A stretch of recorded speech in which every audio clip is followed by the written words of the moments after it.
has called Michigan for Biden, and with that, Biden has 264 electoral votes. Now, Nevada has not yet been called. Nevada has 6.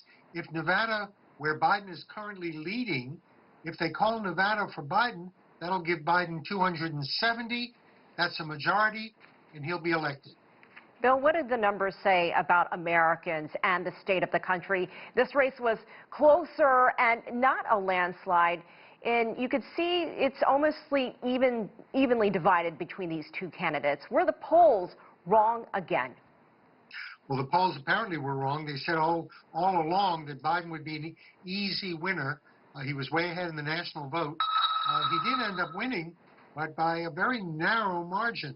A lot of people will see this as, let's say, the Waterloo of the polls. This is the time when they all seem to have made a similar mistake.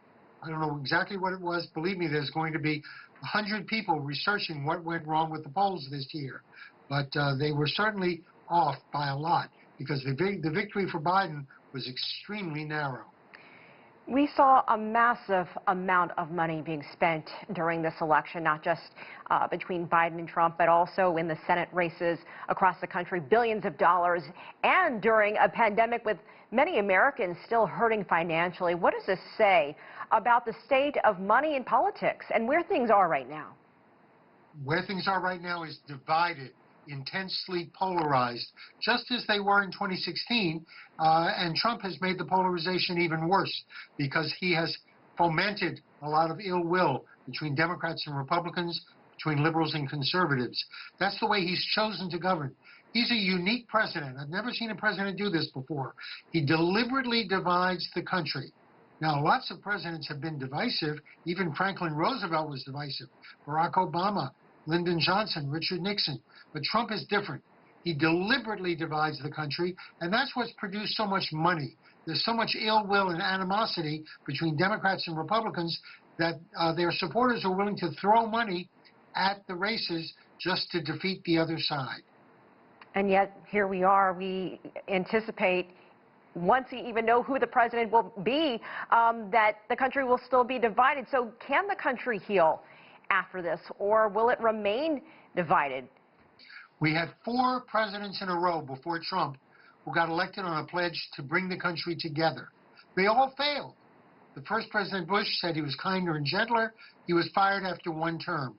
Bill Clinton was a new Democrat and the third way. He got impeached by the other party. George W. Bush said he was a uniter, not a divider. And the country was united, but only for 1 year after 9/11/2001. A year later, he started to roll out to the Iraq War, and all the old divisions came back. Barack Obama said, there's no liberal America, there's no conservative America, there's only the United States of America. And under Obama, things got more and more divided. Trump has set a new record of polarization in the United States, and it doesn't look like it will ever end. Bill, you know, Donald Trump talked about the election results and the vote counting for weeks before last night, that he was planning or would challenge them. Do you think if Donald Trump loses, will he leave the White House? Will he be forcibly removed? I was in London many years ago when Ted Heath was prime minister and he lost the election. But the other side, the Labour Party, couldn't form a majority. Well, he stayed in number 10 Downing Street for an extra night. Normally in Britain, if you lose the election, you leave that night. But he stayed, and the next day, a Labour-oriented newspaper came out with a picture of Prime Minister Heath on the cover, and the headline was, "For the love of God, go." We're likely to see that headline if Trump tries to stay in the White House too long.